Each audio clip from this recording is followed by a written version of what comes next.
Curtis Ellis is Senior Policy Advisor at America First Policies and was an advisor to the Trump transition campaign and in many capacities. And you've been advising and on this the trade front for a long time. I wanted to ask you first, you know, the elephant in the room, it's not an elephant anymore, we're living it. We have to start with the virus and China's role in it. In what ways is the Chinese Communist Party responsible for happening what's in the world, from the viral spread to the economic destruction to the media response to the, you know, all the aspects? Well, it's interesting. The virus is a good question to start out with, because in this case, all roads don't lead to Rome, all roads lead to Wuhan. And whether we're talking about the economy or the media or US-China relations and our economic situation, even before the virus, everything does converge here at Wuhan and on the virus.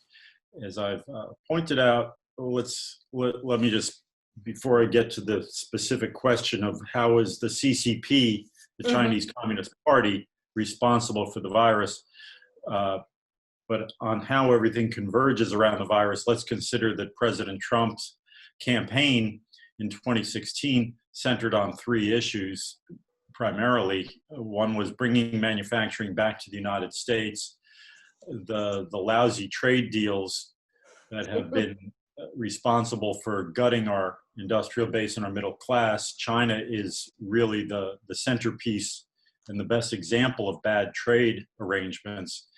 And securing our borders, having the need for national identity and national borders, build the wall. The virus really captures all three of those in one place. You see the braiding together of those three issues. So now, how is the CCP responsible for the pandemic? We don't have to go down any speculation. We can just look at the facts. And the facts are that the first doctors who reported the first cases of this novel pneumonia-like illness were arrested. They were arrested by local officials of the CCP. Well, we don't even know if they were local or if they were acting in the direction of higher ups, but they were arrested and they were forced to confess that they were spreading rumors. So instead of containing an outbreak, which is what public health protocol has called for forever, to isolate the first cases and to contain an outbreak, instead the CCP tried to contain the information and isolate those doctors who were actually trying to get a handle on this. These doctors were spreading information to their colleagues using the Chinese version of Twitter and other social media to alert and inform. Any civilized country would applaud doctors like that, would give them awards, would give them the Presidential Medal of Freedom, the Congressional Medal of Honor, with a bronze star with maple leaf or oak leaf cluster. Right. China instead put them on show trial, basically beat them with rubber hoses until they confessed to doing something wrong. And this is barbaric.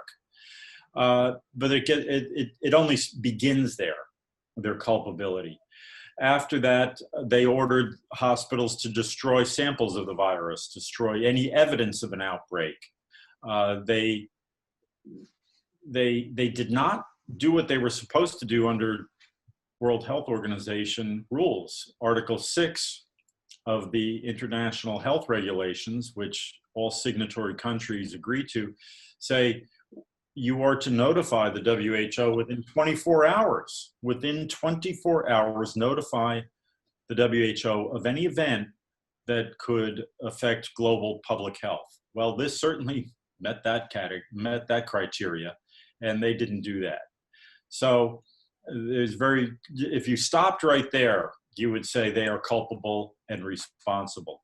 But it goes on from there. They were aware and knew of human-to-human transmission.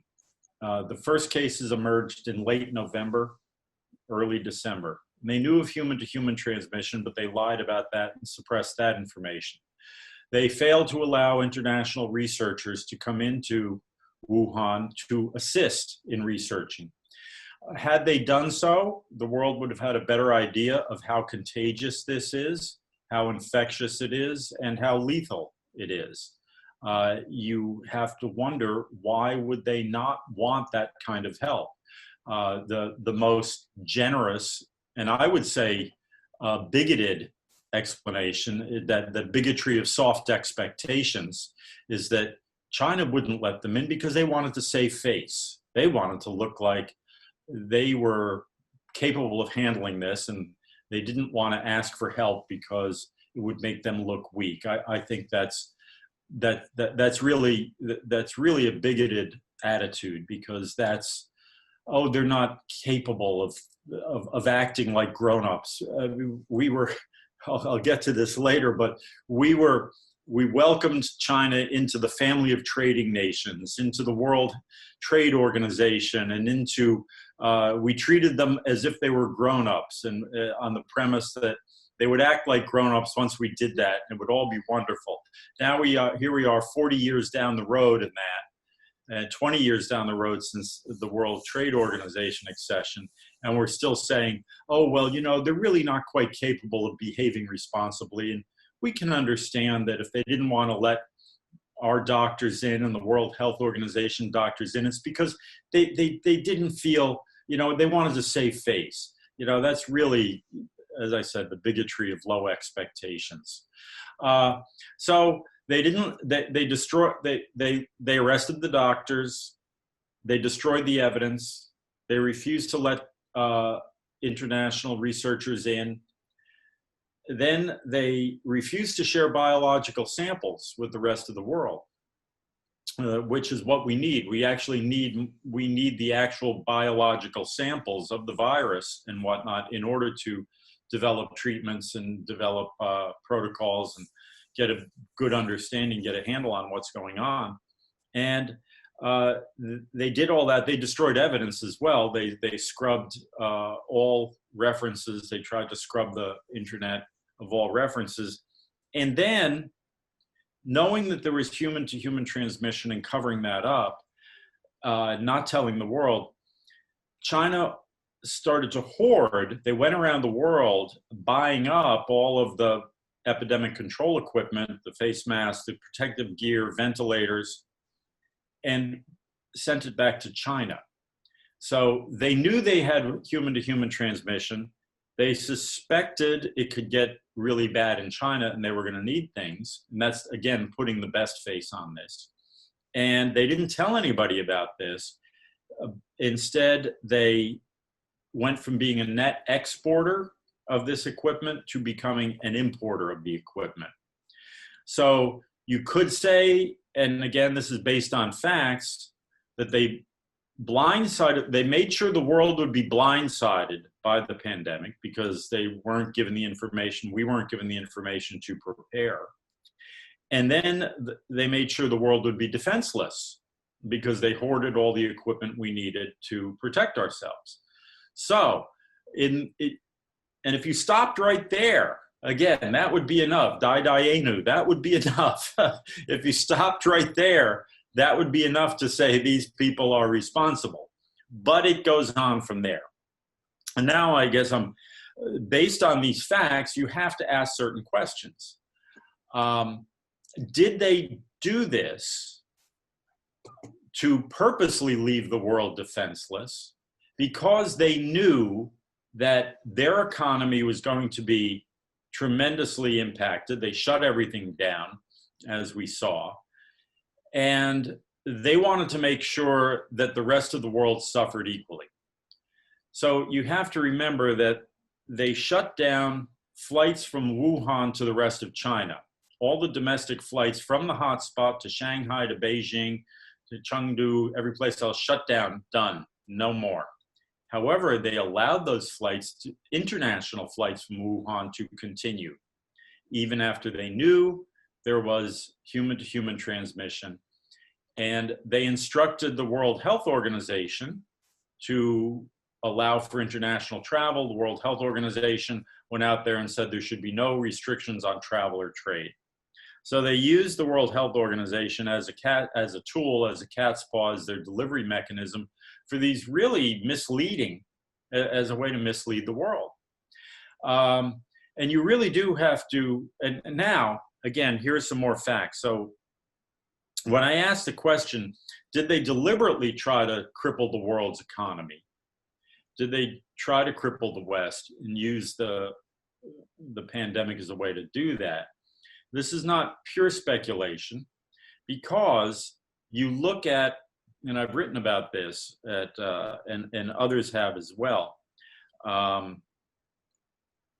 There's public documents in China that from Chinese academics and some of the state industrial institutions in China, where they've written about their post-pandemic plan.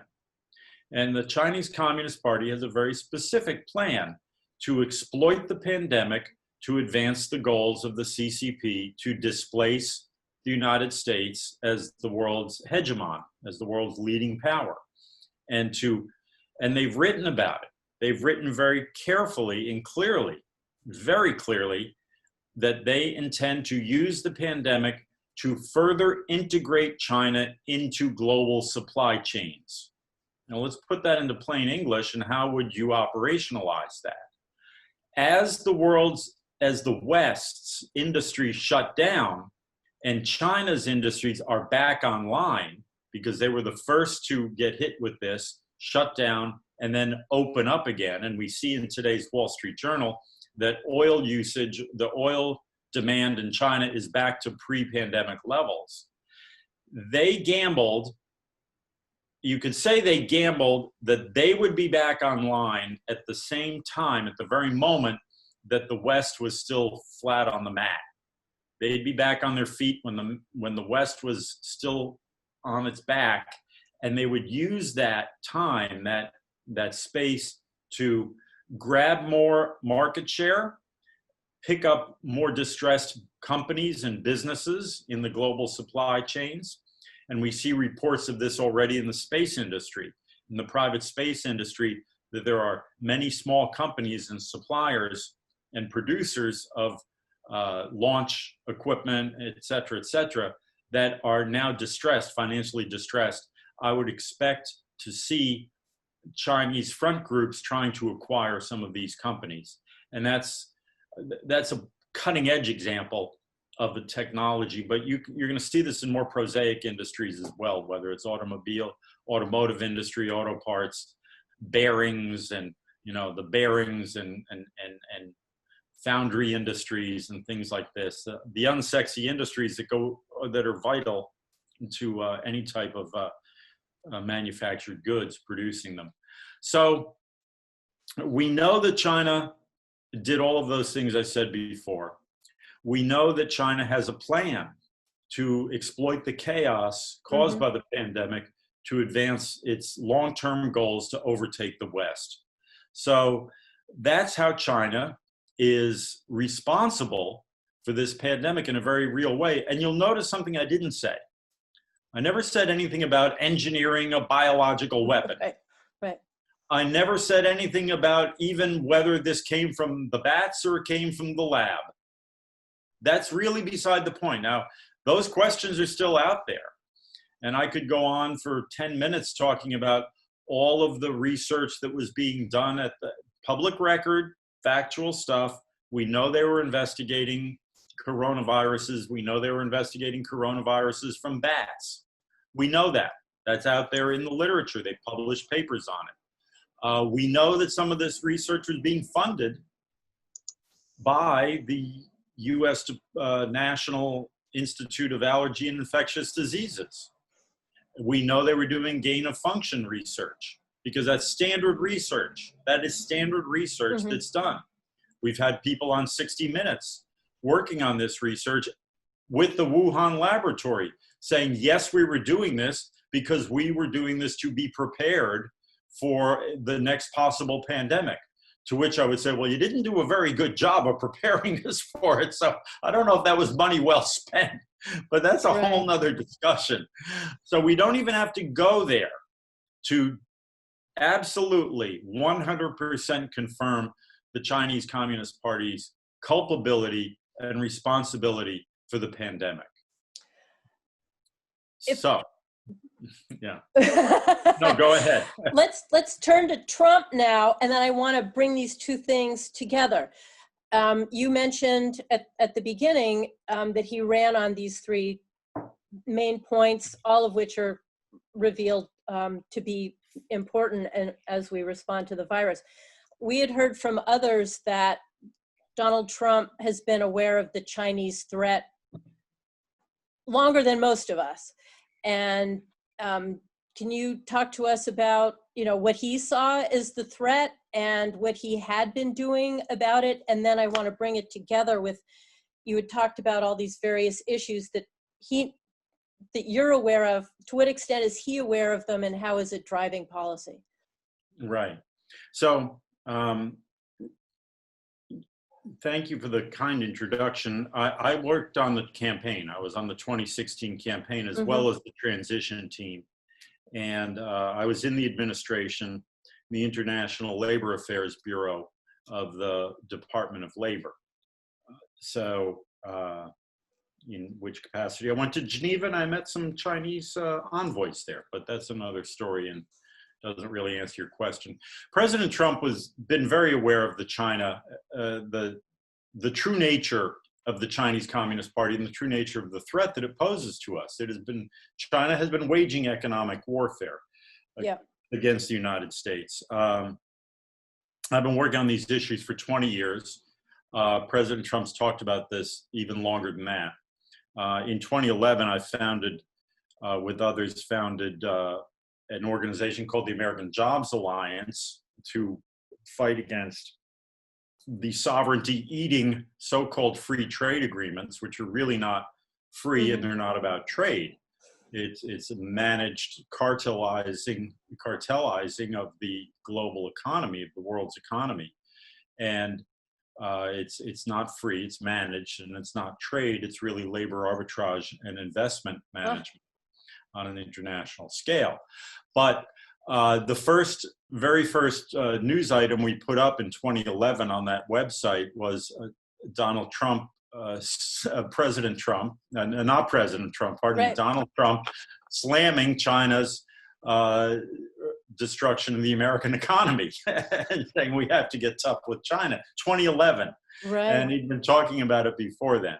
And I remember some of my colleagues in the organization say, what are you putting Trump up on your website for? That guy's a joke. And I said, well, he's a very well-known joke. And it's not funny at all. And he's right.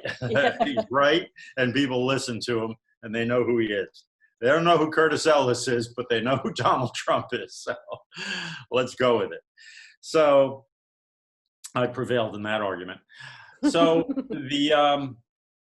so what President Trump knows is what many people have known for years, and this is why he was so successful in 2016.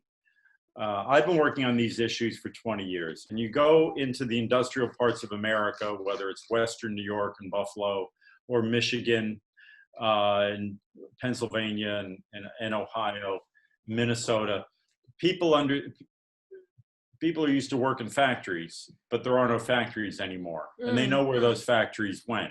They used to make toys in Fisher Price in Aurora, New York, in the Buffalo region. They don't make toys there anymore. Toys are made in China. They don't make steel there anymore. A lot of the steel is coming from East Asia. They don't make glass anymore. The glass is made in China. Toledo, Ohio, they used to make glass. The glass is now made in China. Automobiles. And before it was China, it was Mexico. And that's why Ross Perot, he had such a big following. He had the highest poll numbers he got. He polled strong in Niagara County, New York, the Niagara-Buffalo frontier. This was a major industrial area, chemicals, steel, automobiles, auto parts, and it all went first to Mexico, and then from Mexico it went to China. And So when NAFTA passed in 1994, everybody knew they were getting screwed. And when Ross Perot talked about the giant sucking sound, Right. they had experienced it. They were at the other end of that vacuum cleaner, the wrong end. So President Trump has been aware of this because he had any common sense will tell you. I mean, just common sense is, how do you expect an American company, somebody paying American wages, paying for health, environmental laws, workplace safety rules, clean air, clean water rules, putting into Social Security, putting into Medicare, how do you expect them to compete with a producer overseas who's paying none of that? No environmental laws, no health and safety, no workplace safety, no Social Security, no decent wages. The workers in China are living 12 to a room packed into dormitories. It is literally a militarized workforce because they're living in barracks. And if they ask for higher wages, they'll get a bullet in the back of the head. And then their families will get a bill for the bullet. So this is, you don't need a degree in economics or the Wharton School of Business to figure out that you can't compete against that. Then throw in the subsidies that the Chinese government is giving, tax breaks, free land, subsidized energy, subsidized inputs, and as I said, it's very clear that American business can't compete with that. I mean, you talk to motorcycle parts makers in Michigan. They make aluminum, just for one example, aluminum manifolds to go on exhaust manifolds of a motorcycle. China is selling the manifold, selling the identical part for less than the cost of the aluminum that goes into it. So how do you sell a finished part for less than the raw material? Right. How do you do it? Same way John D. Rockefeller was able to sell kerosene for less than the cost of production. And he did that as long as it took to drive his competitors out of business and grab the business. And then he could start charging again. He had enough money to tide him over to do that, to drive the competitors out of business. We've seen this as the reason we have the Wright-Patman laws against chain stores doing the similar kind of things against their independent competitors in the grocery business in the 1920s. So when Donald Trump came up with all these tariffs and people were up in arms, it was the right course to level that playing field. And as you said, it's not actually free trade. It's neither free nor about trade. Is that? That is correct. When President Trump came up with the tariffs, they followed a long line. They were absolutely right. And incidentally, he said he would do that on the campaign trail. He promised he would. So nobody should have been surprised. When they all act surprised, it's like, well, we didn't really expect you to do that. You're just another lying politician, I guess. But they acted like, oh, I can't believe he did that. Well, he said he would. But he did it through the process. I would have been happy if he just on day one imposed a 30% tariff on everything coming from China. But they went through the proper procedures, and the tariffs followed a very careful investigation, which established that there was subsidies, there were illegal subsidies, and these various predatory trade practices going on. We've had in place on the books for a long time the mechanism for putting countervailing duties to basically make up the cost when something is being illegally subsidized, so it's being sold at below the cost of production. We are allowed, according to the laws on the books and even according to World Trade Organization rules, to apply countervailing duties to bring up the cost of the import to equal that of the American producer. And by the way, so it was the right thing to do. It's how America was built in the first place. American industry was built behind a wall of tariffs, a wall of protective tariffs. And I can go into the history of American economic policy if you like, but let's go for the moment. It also agrees with what Adam Smith posited in The Wealth of Nations. he made very clear that there are, first of all, Adam Smith was not a global free trader. He was an economic nationalist. He was a Britain first guy. The wealth of nations, not the wealth of a global economy, not the wealth of multinational corporations, Right. not the wealth of stateless enterprises, the wealth of nations. He agreed and believed that the Navigation Act, the British Navigation Act, was the most reasonable and well-reasoned and most important piece of legislation that the British did. What did the Navigation Act do? It required that all shipping and trade with Britain be done on British ships. The Cato Institute would not approve of this. They would call it protectionist. But what it did is it ensured that Britain's shipping industry would be healthy and strong. And one of the 5 exceptions that Adam Smith laid out in The Wealth of Nations of when it is desirable to restrict trade, one of them is for industries that are essential to the national defense. And Britannia rules the waves. They needed to have a shipping industry. They needed to have ships, shipbuilding, and a merchant fleet. So the Navigation Act, absolutely essential, one of the most important. He said, when other countries level tariffs against your goods, you should level equal tariffs on their goods. This retaliation, and even the threat of retaliation, is often enough to get them to lower tariffs on your goods. Now, China has had very high tariffs against American goods, while we unilaterally disarmed and lowered our tariffs on their goods. Adam Smith would not approve of that. He would absolutely approve and called for the tariffs that President Trump put in place. Another exception is when taxes are levied on your domestic producers. You're the American producer, or your domestic producer has to pay a tax. You should level a tariff on imports to equalize, if you will, to impose the same duty on them, lest you harm and disadvantage your own domestic producers.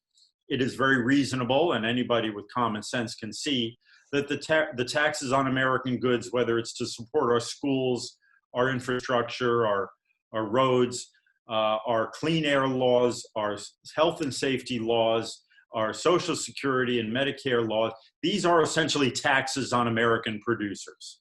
And it is therefore essential that we put the same same duty on the imports of others. Otherwise, we are again weakening, and we're forcing our businesses to move offshore. We're saying, don't bother to make it here. You can make it over there, and you don't have to pay for any of this, and we don't need it anymore. So there's and another, Go ahead. And then another exception that Smith was very, very clear about.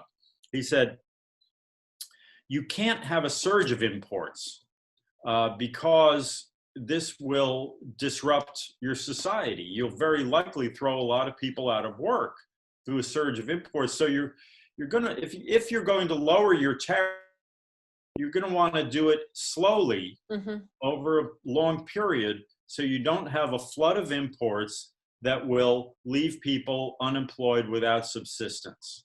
And we never followed that. These tariffs are removed immediately, and what have we seen? We've seen entire communities destroyed, bankrupt. Go to Portsmouth, Ohio, if you don't know what I'm talking about. And they're all living on fentanyl right now. Exactly. That's part of that whole drug cycle there. China and the drug trade weirdly are very connected. When we were just quickly a tiny bit more about the tariffs, when President Trump levied tariffs, some said, yes, it's good, and others said, well, it's not, but they're useful to bring China to the table. And then the third part was, he's the first president to tell China, we get what you're doing, enough. And it's, I don't know which is more powerful. It seems all three of those are really important. We're going to do this because you've done it.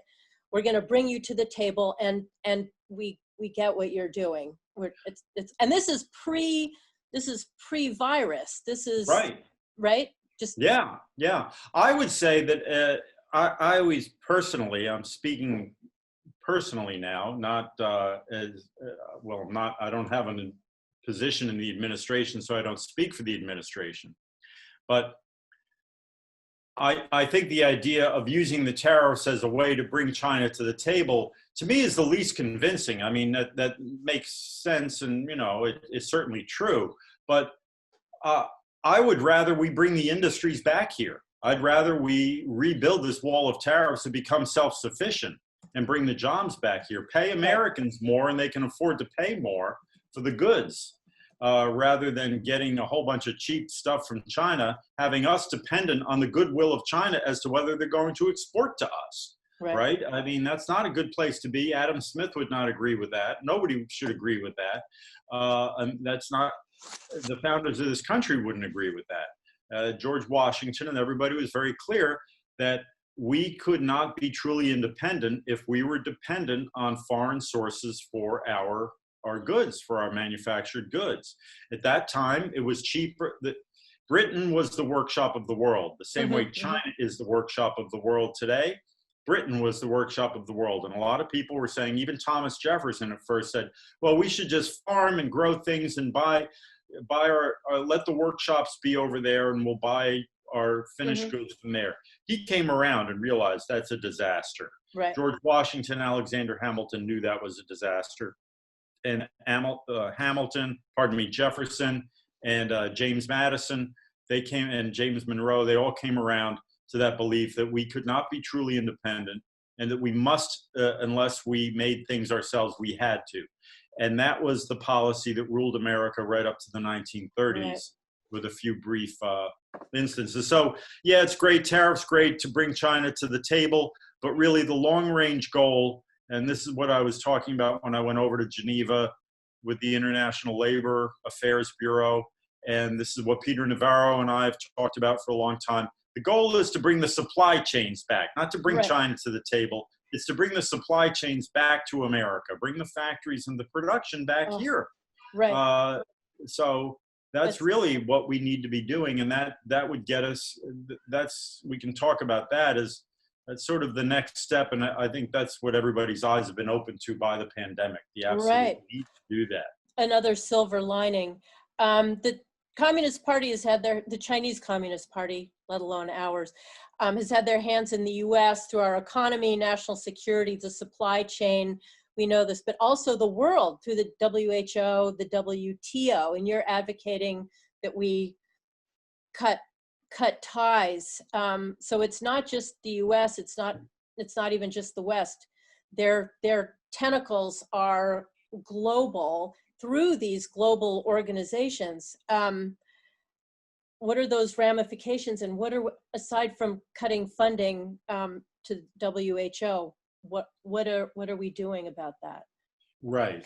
Well, the Chinese Communist Party is basically using globalization and these global institutions, the post-war international order, the post-war international architecture, whatever. Post-Cold War, even. Well, and it accelerated after the Cold War. But they're using the institutions of globalism and globalization as a Trojan horse. Think of it this way. If you centralize power in one place, all you have to do is take over that centralized institution, and you've taken you game over, right? So ever since World War II, we've increasingly been delegating governance authority to these international institutions.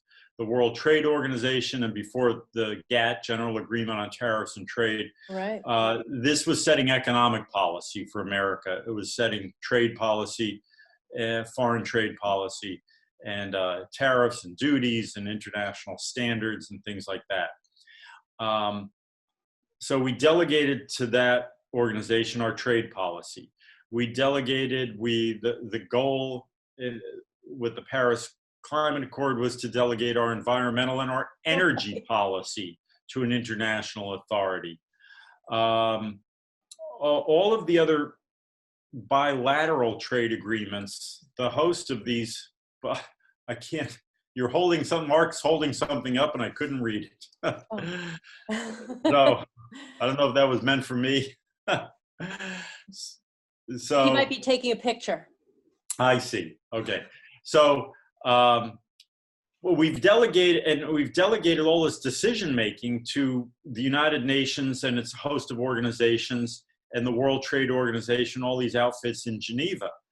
And then China, once we let China into the cuckoo's nest, it took it over. It took over the nest.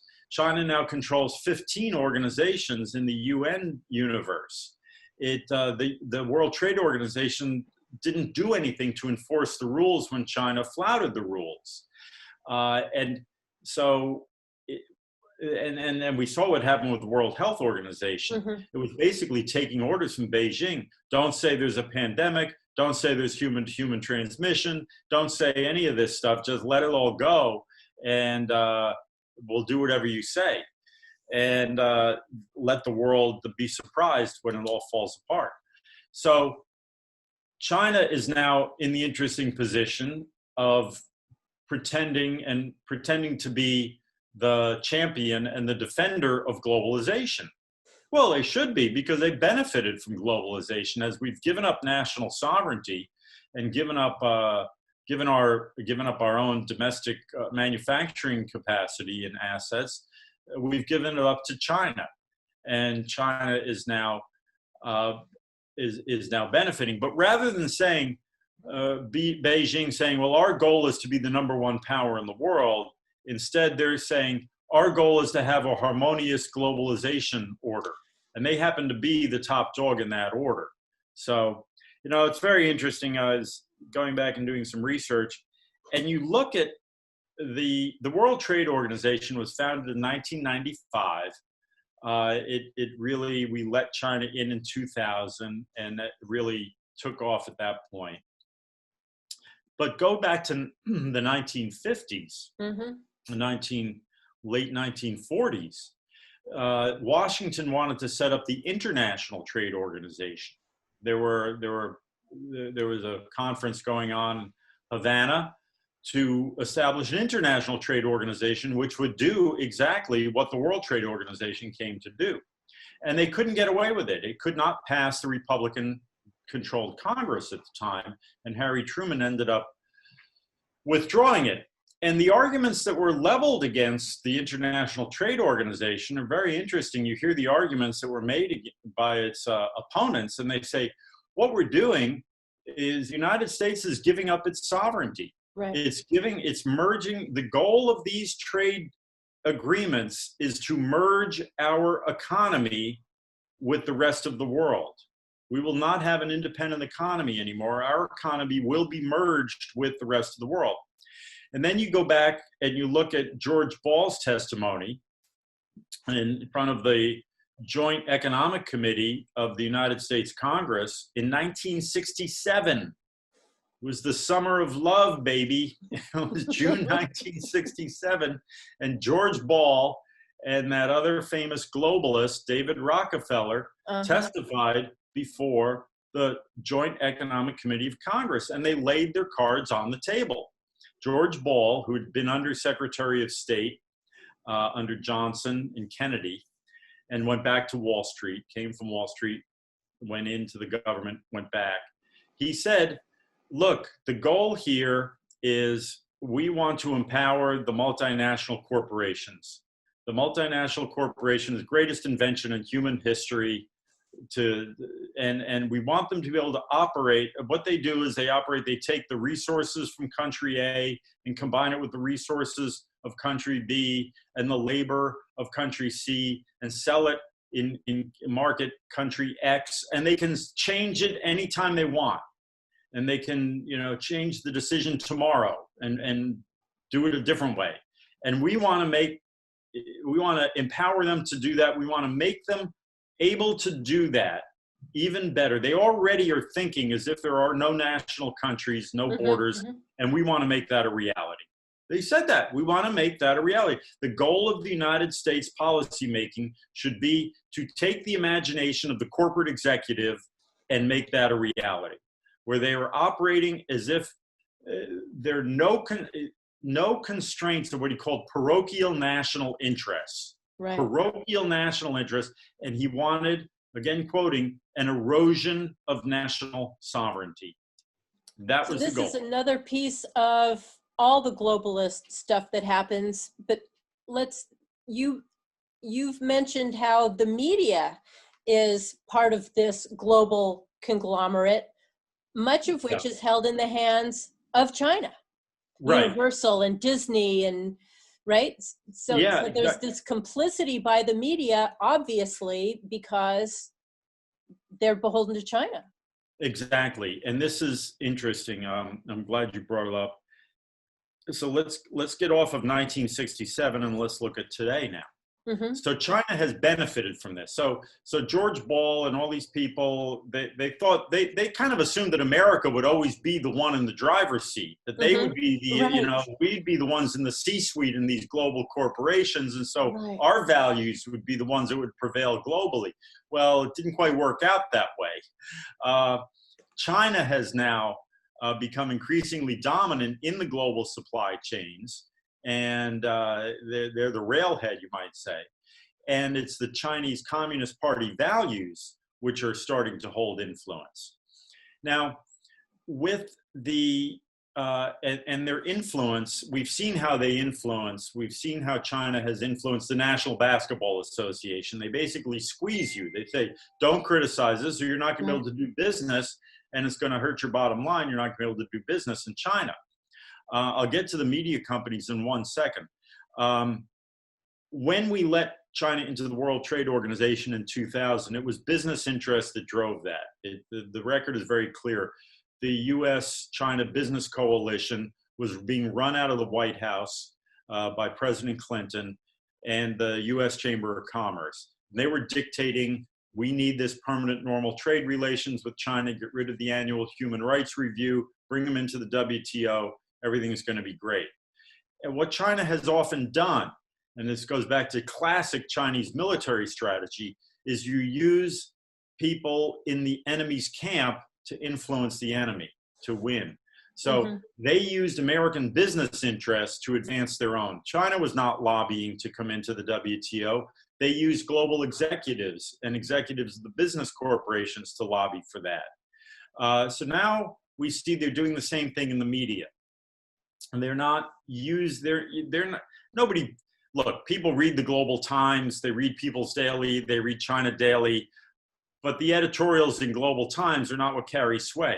It's the editorials in the Washington Post and in the New York Times and the op-ed pieces in the New York Times and what comes out of the mouths of the people on MSNBC, CNN, et cetera, that carries far more influence. So they're influencing them.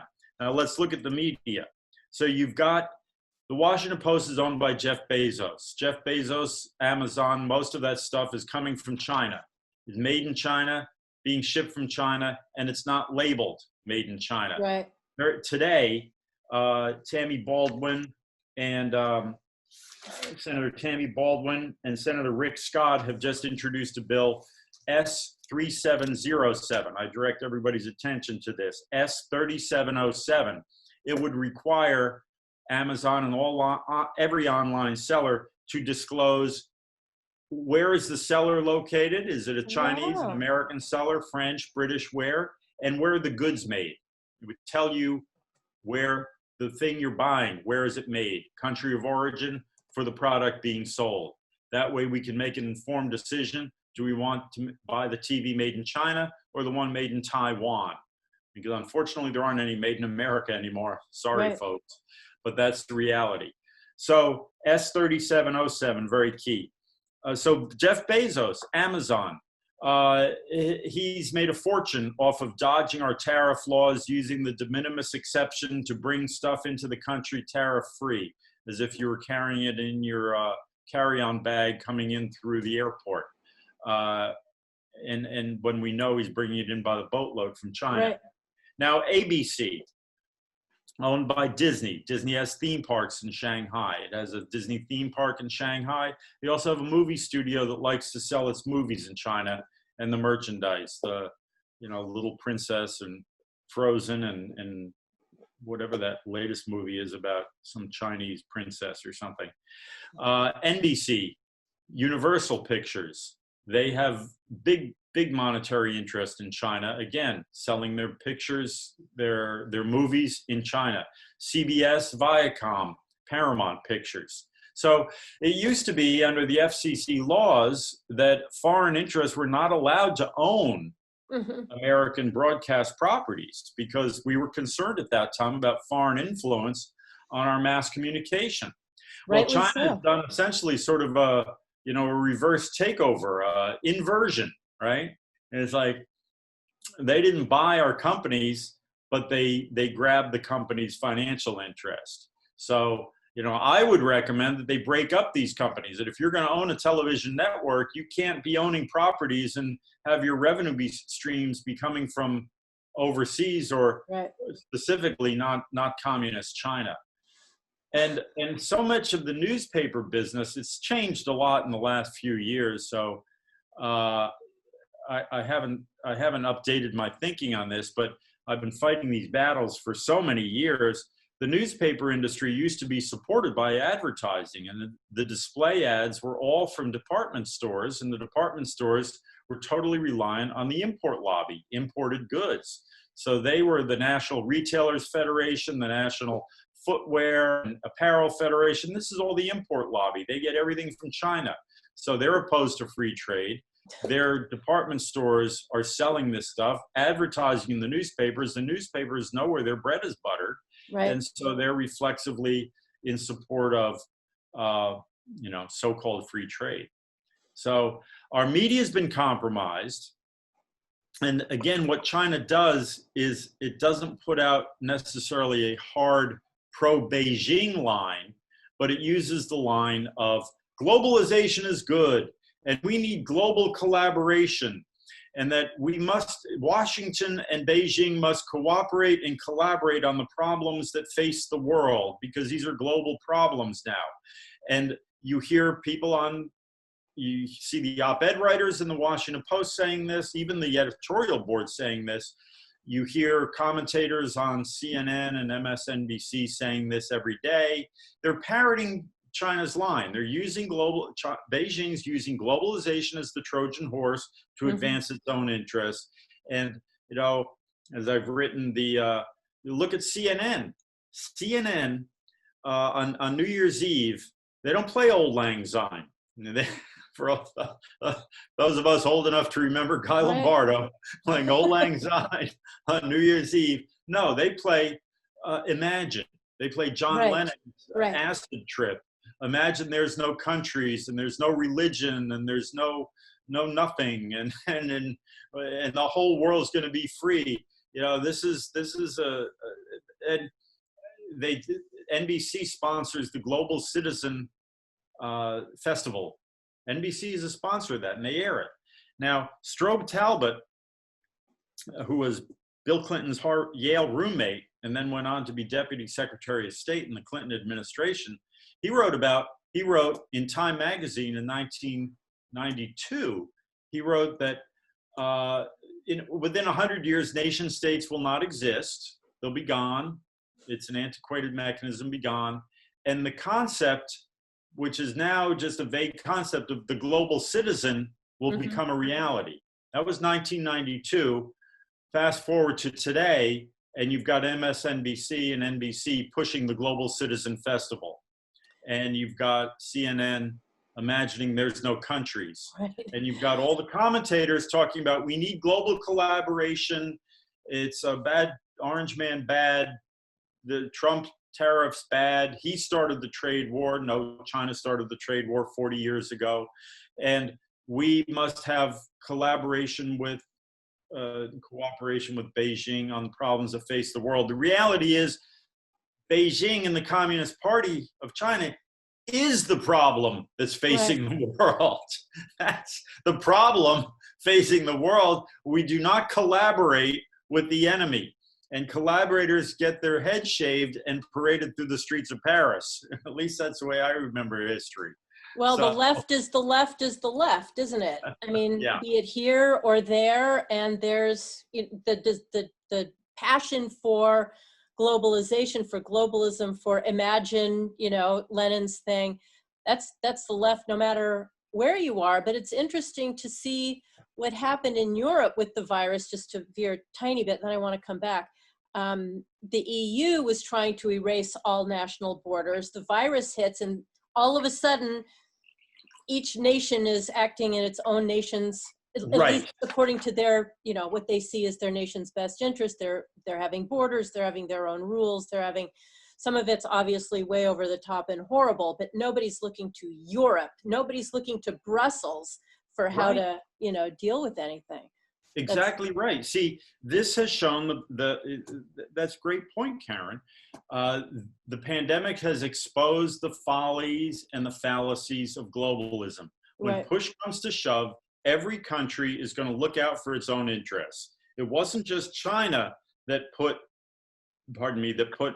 restrictions, export restrictions in. 48 countries put export restrictions in place in the midst of the pandemic, restricting exports of medical equipment. Philips is a Dutch company, and they have a factory in Pittsburgh making ventilators.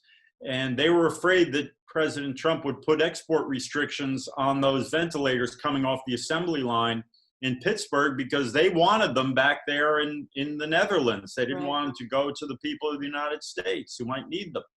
And other countries in Europe did that. They put export restrictions on ventilators. So when push comes to shove, people are going to look out for their own family first, themselves first, their nations first. And by the way, Adam Smith expected this, and he called it the invisible hand. He said capital is not going to want to invest overseas. It would rather invest closer to home where you can keep an eye on it, you know. And I've been reading it right now. Yeah.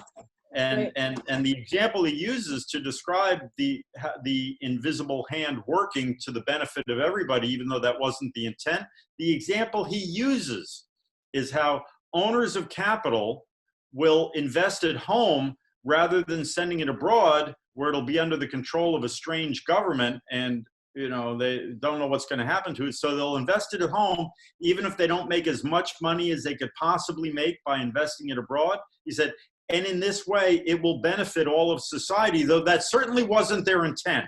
They were simply looking to, you know, keep an eye on their money, but it will have the intent of helping our nation. And that's the invisible hand example he used.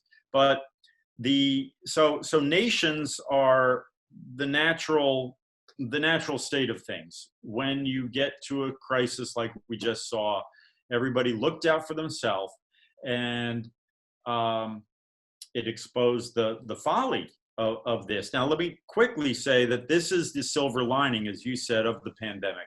People are now seeing that the whole regime of global supply chains and just-in-time inventory management is very fragile. It's a house of cards. We cannot rely on it. It does not do any good. It can't be depended on. And so we have to bring the factories and the production back to the United States, have a greater degree of national self-reliance, something John Maynard Keynes wrote about, and that's the name of his essay. I recommend everyone reading it, National Self-Reliance, Self-Sufficiency, National Self-Sufficiency. And that's where he renounced the religion of free trade. And he'd been brought up as a good British economist, a smart kid in Britain. And he said, free trade has become a religion. It's a theology, but it doesn't hold up. In the teeth of the Depression, he said, you want to make as much stuff at home and employ your own people making that stuff as is reasonable. And free trade is not the way to go. And as I've said before, the free trade dogma that ruled America was not written by Adam Smith. It came about later through David Ricardo, and then further developed by Richard Cobden. And Cobden was the middle of the 18th century, and he was a fanatic. He was a fanatic. He was a member of parliament, but he's one of those famous British eccentrics. And he's the one who posited that once we have free trade and everybody trades with each other, wars will disappear and borders will disappear and nations will disappear, empires will disappear, and it'll be one big harmony, brotherhood of man globally. And 1,000 years from now, we'll look back at this wonderful world and say it started with free trade. I mean, he said that, he gave that speech. Right. And, John Lennon, I guess, read Cobden and wrote a song about it. But. Well, the argument was, why would you, if you're trading partners, you will never go to war against Exactly. a trading partner, except what we're seeing is an entirely different kind of warfare. So it's not hot war, it's not a fighting war, but it's still a war with winners and losers. And we're feeling like we're not on the winning side right now. No, and even with the hot wars, look, Britain and Germany, France and Germany were #1 trading partners before World War I. Right. Well, World War II may be different because it was a depression. Russia and Ukraine were the major trading partners of each other before Russia decided to invade Ukraine and take it over. So the Cobdenite dream never really held water. Right. And as we saw, this was the argument that was advanced in 2000. Charlene Barshevsky, at that time the U.S. Trade Representative, made that argument for bringing China into the World Trade Organization. It's in America's national interest because countries that go to trade with each other don't go to war with each other. Right. Well, exactly. They didn't understand that China wages unrestricted warfare and uses economics as war by other means. So yeah, Actually, it's complete naivety. We're looking at that as the title of our upcoming conference, China's Unrestricted Warfare, because that's exactly what it is. Whatever you can tell us about initiatives being taken now, with assuming or given the knowledge that the Trump administration knows all of this, knows what to be alerted to, knows all the various strategies and tactics being used against us, including now their post-pandemic plans, and the reach that China has throughout the third world with their One Belt, One Road or initiative, how their tentacles are everywhere.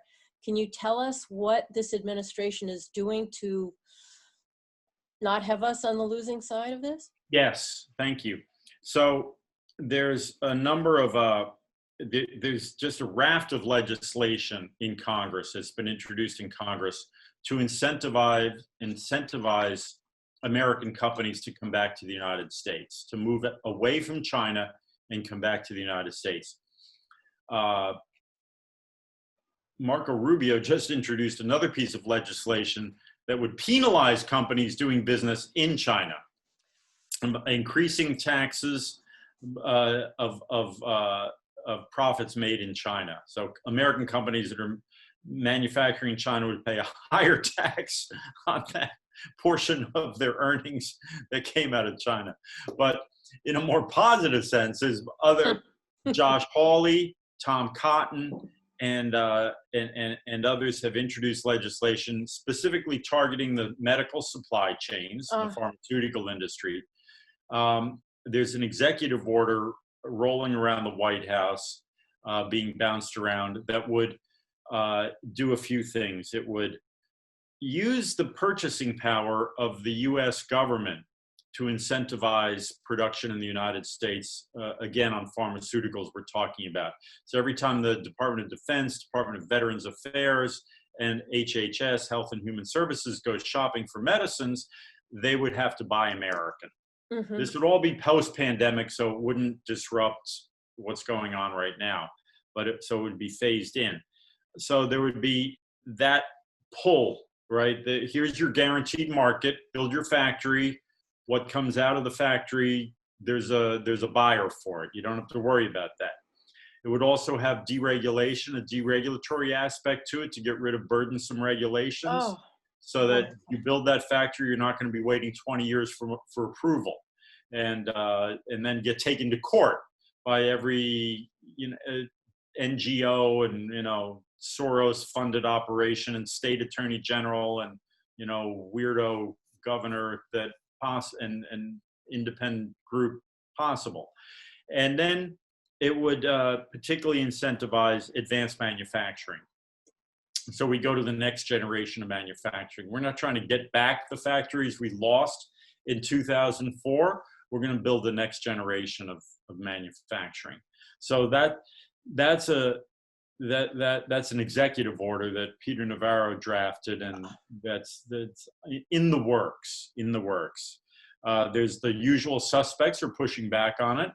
The generic drug manufacturers that are, we can't disrupt our global supply chains. We can't. That's how we've been able to deliver affordable medication to Americans. We wouldn't want to mess with that now, would we?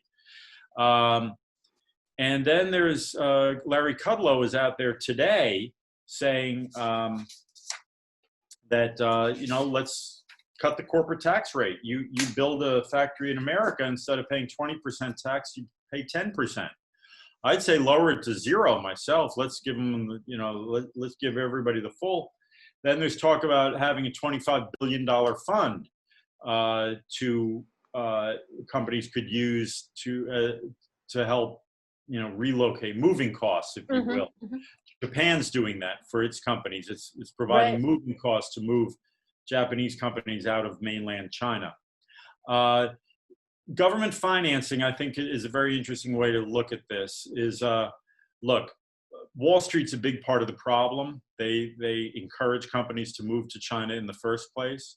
They've been underwriting, allowing Chinese companies to get listed on the New York Stock Exchange and through other means sell their securities in the United States. So Wall Street's been profiting from China's rise, from the CCP's rise. So if Bank of America or Wells Fargo don't want to lend money to companies to build it in America, the government may have to step in to build it, to provide financing. And this is what the government did in World War II. Alcoa Aluminum was a global monopoly on aluminum. And they had a cartel deal with German aluminum companies, and they were not interested in increasing aluminum production in America. They were making quite enough money. They were quite well, thank you. So when FDR said we're going to make 50,000 planes a year, they couldn't, because Alcoa would not produce aluminum. It was like, yeah, that's fine, thanks, we'll get back to you. So what the government did is it provided financing to a fellow named Richard Reynolds, who was in the aluminum foil business. And stood up his company, so it was making more than tin foil. And then it broke the monopoly, and we were able to make even 100,000 planes a year and become the arsenal of democracy. Now, if you substitute Chinese Communist Party for Alcoa in that story, you see that China is now the global monopoly on many things. And it's not one company, it's one country, and it's China or one ruling party. They've become the monopoly player in so many industries. So we've got to foster competition as part of our rerouting the supply chains. And maybe it's going to take a bit of, so we can use the government purchasing power as an incentive. We can use tax incentives as a power. And I would say we have to look at the possibility of government financing or some type of financing available for, to create competition on a global scale and a national scale. Part of the problem, what led us down this path was the consolidation and monopolization of that was a precursor and almost a necessary condition for China's grab and the CCP's rise, China's grab of our industries. And it worked like this. As you saw, Walmart became the dominant mass merchandiser in America, and it controlled so much of the retail market. Everybody selling everything from scooters to Barbie dolls to gym locker locks, combination locks, would make the annual pilgrimage to Bentonville, Arkansas, to meet with the Walmart buyers, because they knew if we could sell to Walmart, I don't have to worry about Ace Hardware or anybody else anymore. I mean, my work is done. My business is done here. So Walmart would use its buying power to say to these producers, to say, this is the price we'll pay. They wouldn't say, how much can you sell it? What does it cost you to produce this? They'd say, this is what we want to sell it for.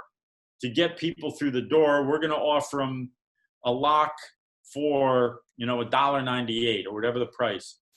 And the poor guy would be sitting there saying, well, I can't make something like this for $1.98. It's, I can't do that. And Walmart would say, well, hold on a second. Let me introduce you. I've got the name of a factory in China that can, and you'll still be able to make a nickel on it. And you're going to sell so many of them that, that nickel is going to be great. And that's what happened. It was called the China price. Walmart would give its vendors the China price. Say, meet that price. And if you can't do it in Milwaukee, or if you can't do it in Fort Smith, Arkansas, or if you can't do it in, New Hampshire, we've got the guy who can do that in Shenzhen or in Chengdu or someplace you never heard of before. And they'll make it and they'll put it on a boat and they'll send it over here and you slap your name on it and it'll be good. So the monopolization and the concentration of marketing power and market control in America was a precursor to China's rise as the monopoly player overseas. So I don't want to get off on a tangent here, but you could see that competition is an important player, so as we break up China's monopoly, we may have to take action against other monopoly players, whether it's in the financial services industry that would refuse to provide financing to companies to make things here, or in the mass merchandising market, or in the online platforms such as Amazon and whatnot. Because I've heard reports, and these are not anecdotal, Amazon monitors what's being sold by its sellers on the platform. And if they see something really good, see that somebody's selling a lot of something, they'll step in with their own direct sales, right? And they'll cut out the middleman. They'll cut out that independent seller. So anyway. So we're getting double whammied by this. When the rise of Walmart, I remember there was concern about it putting mom and pops on Main Street out of business and killing towns, killing Main Street overall. So that part we were aware of, but that there was this other side of it, that it's not only killing Main Street, it's killing manufacturing, and so it's killing our strength and empowering those who've been hell-bent on our destruction anyway, right? I mean, part of this is China wanting to take over, right? This is inside communist China's drive for global supremacy. These are my two Bibles, Wealth of Nations and unrestricted warfare. Unrestricted warfare. So we've been watching this happen. Yeah, and you're right, the double whammy, it's getting squeezed at both ends, or our social fabric is getting ripped apart at both ends. Right, exactly. And,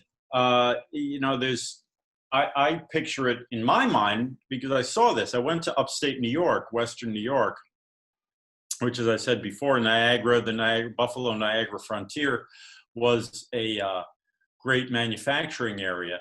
And you have, though, all across upstate New York, you have this geological formation, the Niagara Escarpment, and it's a limestone shelf, and water falls off it. And its most dramatic manifestation is Niagara Falls, which produces electricity, hydropower. It's now the cheapest energy, the cheapest electricity on Earth comes out of Niagara Falls because they built the generating facility way long time ago, and it's way paid off now. And so the hydropower that comes there is cheaper than anything else. Unfortunately, it's all being used, or was being used, to light up the Wall Street trading desks, not for anything really productive. But before that happened, and if you go east from Niagara Falls, you'll find all these other towns where the water fell off the limestone shelf, fell over the Niagara Escarpment, and powered various towns and industries. And first it powered water mills and it powered flour mills, right? They ground the flour. So this was a big industrial area all along one of America's first industrial heartlands, because they had the cheap power, the cheap energy. And there's a town there that, and every town had its factory, right? And every town had its factory, and they made this or they made that. There's one little town up there, Akron, New York, not Akron, Ohio, Akron, New York. And it's like a storybook town. It has a main street, and it's like Victorian looking main street. It's got a town square with a gazebo in the middle. It's big old trees. It's got 4 factories in it. It's got one. It sounds like a children's fairy book story, or Bedford Falls, New York. You know, it's a wonderful life. It has an ice cream factory, and it has a pencil factory. So they make pencils for all the kids that go to school, and when they come home from school, they have ice cream. And so it's the virtuous circle. They make the pencils, they buy the pencils. They make the ice cream, they eat the ice cream. They get paid to make the ice cream that they eat. They get paid to make the pencils that their children use. They also have steel. There's a little steel plant outside that rolls the steel. No blast furnaces. And there's, I know this story because I worked there for a great American named Jack Davis, who owns the other factory there, and that's the silicon carbide. They make silicon carbide heating elements. And this is I will go into this just for 1 minute. Please bear with me because Jack deserves all the credit here. He started this company in his garage in 1964. Silicon carbide is a ceramic element, and it's used to make heating elements that are, long rods that are used in electric furnaces. High temperature. You pass electricity through the silicon carbide, it glows red, and it heats at a specific temperature, and it's used to make glass. It's used to make molded products, in the molding industry. It's used to make ceramics. It's used to make all kinds of things. His first customer was Corning. They came to him one day and they said, please make us a particular heating element that'll heat at this temperature and it'll be this long. And he did it. And it's used to make Gorilla Glass, which is the glass that is in the front of your iPhone. Now, this factory, you go in there, and this is not a high-tech place, I can promise you that. It is very low-tech. You make the silicon carbide mush, it's like baking. I mean, you just add water to this black sand, extrude it like out of a pastry machine, comes out a long tube, you fire it in a furnace, you cook it up, and then you've got your product. The people that work there have a high school education. If they can do math, if they can read and do math and have a work ethic, they can make $90,000 in a year in an area that you can buy a house for $75,000.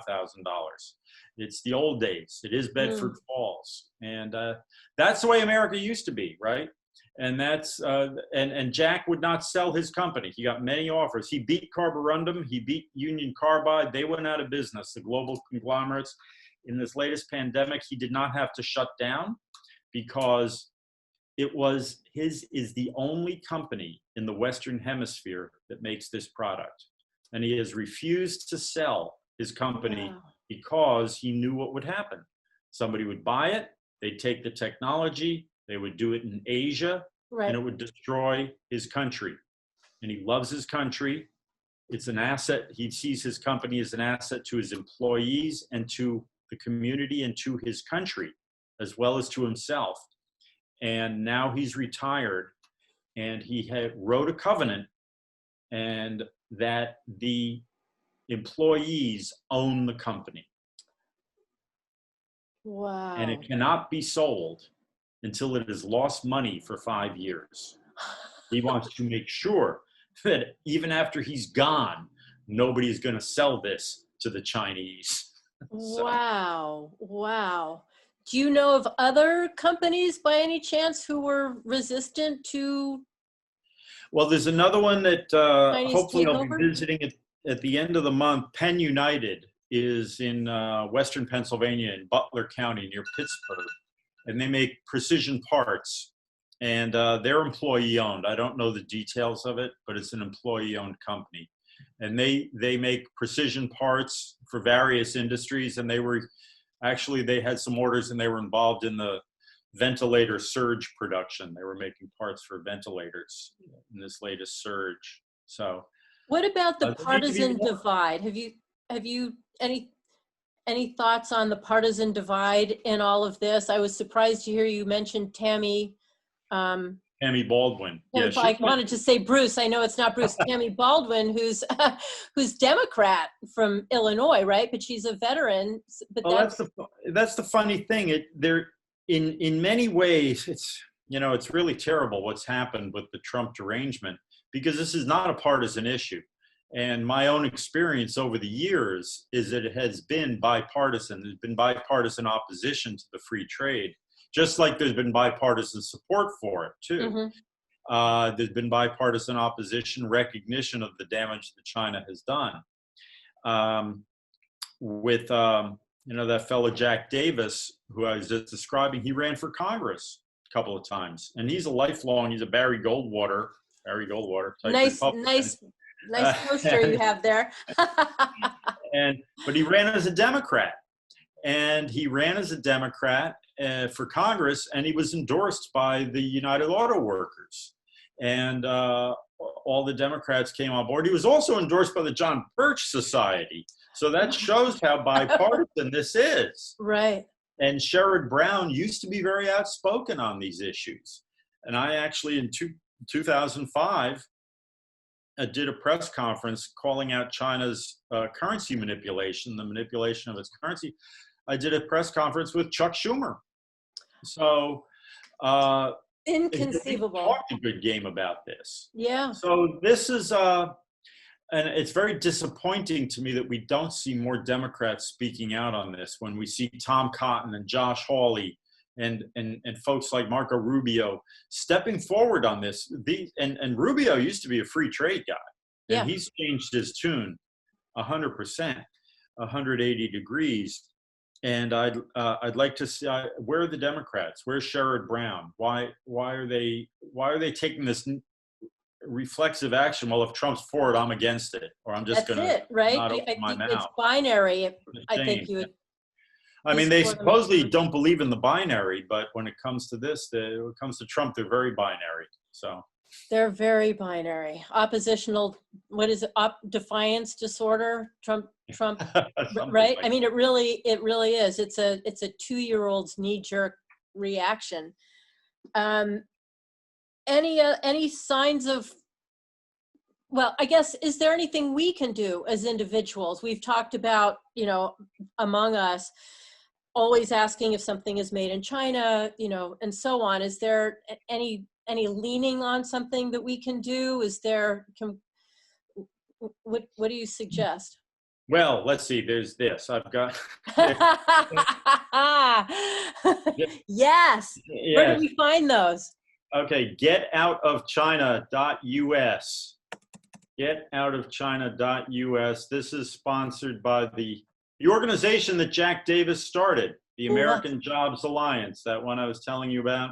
Jack Davis started the organization in 2011. The first thing that went up on the website was Donald Trump talking about China. So getoutofchina.us. You can get your own Boycott China sticker, put it on your car, give them to your friends and neighbors, be the first kid on your block to have one. And we can also write and see, because I say that this is sending a message not just to the people stuck in traffic, which there isn't much of these days, on the 405. It's sending a message to our politicians. They need to hear it. But see, and this is that we are ready. We're not going to stick with business as usual. We're sick of it. And we're not going to take it. We're not going to take the excuses. There are no excuses. The government's got to stop sending money to China. Wall Street's got to stop sending money to China. Corporations have to stop sourcing from China. Unions have to stop investing in China. That's right. Right? What I understand, a lot of their retirement funds, right? Exactly. Yeah. See, that's the thing. U.S. President Trump took action against the thrift savings plan, the plan for the federal retirement funds to be invested in this emerging market index, in this index fund that includes Chinese shares. Unfortunately, a lot of the California retirement funds are invested. Teacher funds, teacher retirement funds, different union retirement funds are invested in China. That makes no sense at all. That is absolutely counterproductive. Bloomberg did a poll, came out today. 40% of the people said they will boycott China, not buy China. 55% don't believe China will live up to its end of the trade deal. 78% of Americans, of those surveyed, said they'll pay more for something not made in China. 78%. That's really... 66% said they believe that we should have more basically protectionism versus free trade. 68% supported limiting imports rather than opening up for more imports. And here, 86% of the people surveyed, 86% said we have become, and our companies are too reliant on China. So the people are there. That's why we need to hit this message and hit it hard. And all of us need to, I would say, contact your member of Congress and say, support S3707. Right. Is there support? What kind of support are you seeing? Well, this just started today. I mean, I just got that bill number like literally minutes before. Wow. Tammy Baldwin and Rick Scott have been working on this with some outside people who've been pushing it for months. And they got it through the drafting stage, and they just got the bill number today. So we're going to start a push on it. Others are going to be pushing it. And they asked me, so they called me and said, hey, we got a bill number. What can you do to promote this? And I said, well, you called at the right time. It's the right time. So and your site, so for us to find your America First Policies .org. All right. So we will track that. And if you give us guidance, as it moves forward as to what we can do, I love that Tammy Baldwin is involved. When I was at this meeting, the Coalition for Prosperous America is an organization. It's the counterweight to the National Organization of Manufacturers, because the NAM, National Organization of Manufacturers, basically multinational companies. It's a sham. It's not American. It's not economic nationalist. CPA is economic nationalist. Coalition for Prosperous America, they had their annual meeting last year, and they had three speakers came in: Bob Lighthizer, Marco Rubio, and Tammy Baldwin. And she's a champion on this, and she's good. And I'm glad she has the integrity. Yeah. The integrity to, I don't care if President Trump says it's good. I'm not going to suddenly change my position that I've held for forever and say it's bad just because Orange Man says he likes it. I'm sticking to my guns. Good for her. She's a war veteran with at least one prosthetic leg, I think. So that's Tammy Duckworth. You're thinking of Tammy Duckworth. Oh, I am. You're right. No wonder I was so shocked. Yeah. Tammy Baldwin's from Wisconsin. Yes. Oh, and she was a congresswoman from Madison, which is like the People's Republic of Madison. Yeah. But Wisconsin is, that's a working class. That's an industrial area. It's an industrial part of the world. Right. She was famous. Just so we know, it's a matter of record. Not that don't take this as meaning anything other than that. The liberal media was like in love with Tammy Baldwin, and all they focused on it. She was the first lesbian ever elected to the Senate, or that we knew about at least. So, but she's a champion. She's right on the issue. She's right on the issues, and she's not afraid to say it and to be there. As someone pointed out in the chat, that all this reveals not Tammy Baldwin, but how far the Democrat Party, how much this belies their pretense as being the party of the workers, which They're is not. Just completely not for a long time. not for a long Yeah. time. There was talk earlier when all this started, we know Israel, anti-Israel BDS movement, right? Boycott, divest, sanction. We were talking about we should initiate a similar thing, but against the real enemy, which is China. But I love what you've boycott, just keep it really simple. But we do need to sanction, we do need to divest, we do need to completely disconnect. And we need job training, and I think there's a role for immigration reform in this as well. Mm-hmm. I spoke with who's the fellow that wrote the Steve Jobs biography, the guy from Time magazine, back when it used to be a magazine, and Walter Isaacson. And I asked him, and I was talking to him, and he said Steve Jobs said to him he could not build iPhones in America if he wanted to because we don't have the industrial engineers, not the research engineers, not the PhD. I'm going to figure out how to make anti-gravity nanoparticles, but just line engineers that can run an assembly line, that can run an operation like that, keep it moving. So we need job training. I saw in the chat somebody said he's has a friend in Houston, has a company that places engineers. Yeah. And that's what we need to do is we need to train more of those engineers. We need to train them and place them. And we need to have just the same way using government procurement to say there'll be a market for the products that come out of your factory. We need to say there'll be a job for you when you come out of school as an engineer. Right? Because right now, like, why would you bother to become an engineer unless you're fluent in Mandarin, right?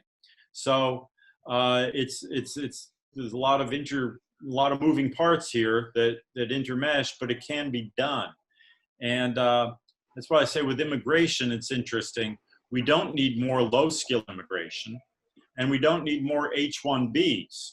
Unfortunately, the immigration in the H-1B program is being used to undercut American wages, right, and to disincentivize. Can you tell us what the H-1B immigration is? That kind of visa that's the work visa. The work visas, yeah, the work visas to bring in temporary workers, supposedly for jobs Americans are not able to do, don't have the skills, the specialized skills that Americans don't have. But what's being done is they're replacing American computer and IT professionals with cheap Indian IT guys. And the worst case scenario of this was the 737 MAX.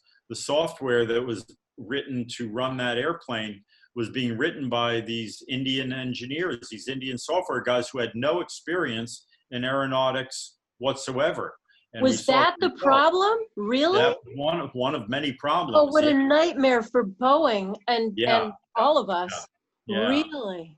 Yeah. It'd be a long time before I get on one of those planes. So even after they come back. Right. So but if you look at again at American history, what we did in the early days when we had to industrialize in the first place is we put a bounty on people with the skills we needed. And so people with the specialized knowledge, the specialized skills, that time it was in textiles, how to set up, or in the grinding of flour, right? The best way to grind flour, the latest cutting edge technology in flour grinding and cloth weaving. We would pay those people to come here. We'd steal them. We'd steal them from the other countries that had the technology. So now we're in a situation that maybe we have a shortage of engineers. Right. Maybe we have we don't have the people with particular skills. Get a few of them and get them to train Americans to do the job. Maybe that's part of the mix here, but you have to be very careful because the system has been abused. I mean, that is what the H-1B program is supposed to be. It's supposed to be to bring in people with skills that we don't have but need. Instead, it's been turned around and it's just, we're training these people. We have Americans training their low-paid replacements. Exactly. We're bringing in our own replacements. But if you look through engineering schools, even when I was in school, which was some time ago, and I was a math student, and then later in grad school, engineering and math, they were not Americans, they were not Europeans, they were from China. And your TA in the math department was, language was a problem. Yeah. Yeah. And this was already some time ago. So they've been infiltrating for a long time. Oh, yeah. They either come and stay, or they come and take what we have and bring it back there. We lose either way. I know, it's amazing. Yeah, that's so we'll talk about, well, everybody that comes here from overseas, we ought to staple a green card to their Oh my gosh. That's not good. He backed off of that. That was Charlie Kirk. He backed off of that. Oh, did he? Oh, I'm so glad to hear that. I know he got a lot of I know he got a lot of pushback on that. He did. He got hammered on that one. He did. That's a U.S. Chamber of Commerce position. That's a Facebook, Amazon, Silicon Valley talking point. So I'm glad he backed off. Yes, he did very quickly, because he did get a lot of heat from that. So we can contact our reps. We will follow you regarding S 3707. That's very exciting. Is there anything else out of the Trump administration that we should keep our eyes peeled for, that's going to support the U.S. in this global warfare situation? Keep watching the look for that. You contact the White House about that executive orders to move supply chains, pharmaceutical supply chains, back to the U.S. There is a counter offensive by the global pharmaceutical industry to scotch that, and we need to give the Peter Navarros and the Stillwells and the champions. We need to back them up, and the president needs to hear that the American people want to bring our supply chains back and get it done. So I'd watch for that. I keep hearing, every week I hear, it's about to happen. It's about to happen. There's a lot of, as we've witnessed over these past few years, there's a lot of subversive forces at work within the White House, and we have to subvert the subversives.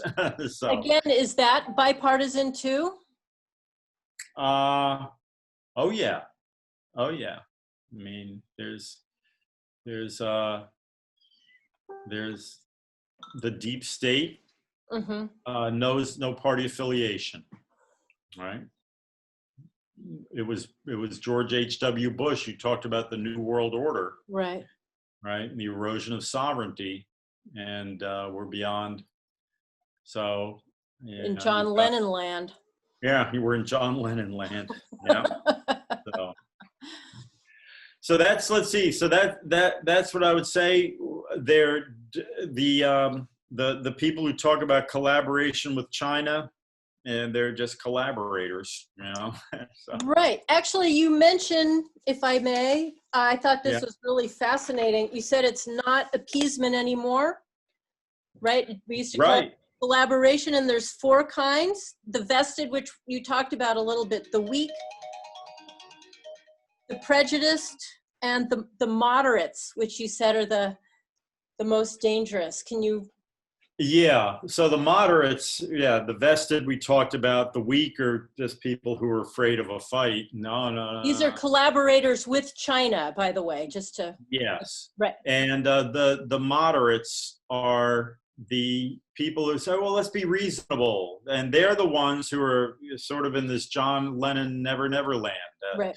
The moderates, well, on the one hand, on the other hand, and you've got China, and then you've got the false equivalency, you've got Trump, and they all want war, and we are moderate, and we're in the middle, and we need to collaborate with China to solve these problems like the pandemic.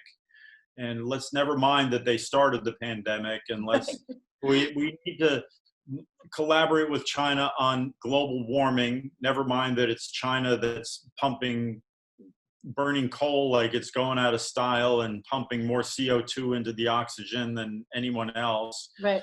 We need to cooperate with China on income inequality, never mind the fact that it's China that's causing income inequality.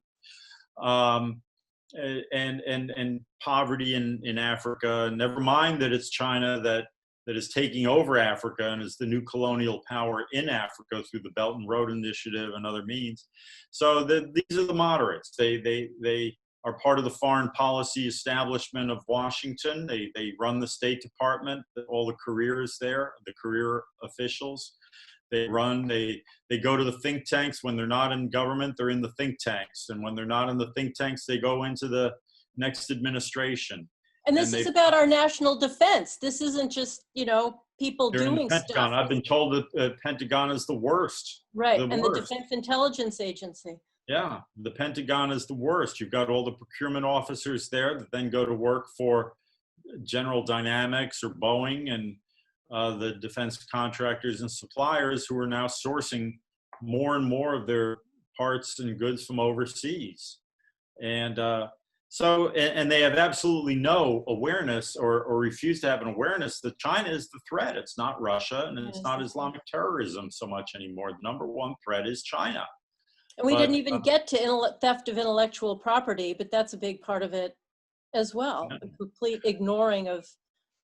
Yeah. Well, my hope here is that I do have hope. I believe in God. I believe that we fight and we win, and we wake up, and there is nothing happens by accident, and there is just when you think there is no way out, there is. Yeah. And this pandemic, for example, has done more. I've been talking about this for 20 years. 20 years. And I never thought we'd see a place where 86% of the country say we're too reliant on China.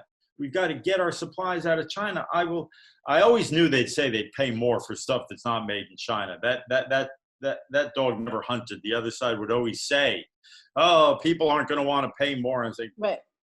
Bull. So this pandemic has woken people up. And it's woken up the political class in Washington in a way that I never thought. So that gives me hope. That gives me hope. Hope springs eternal. Now, we are being outplayed on every front. Let us not be naive here. We can't be complacent. I don't think anybody is. But it's not too late. Mm-hmm. If President Trump were not the president, it would be too late. If he is not reelected.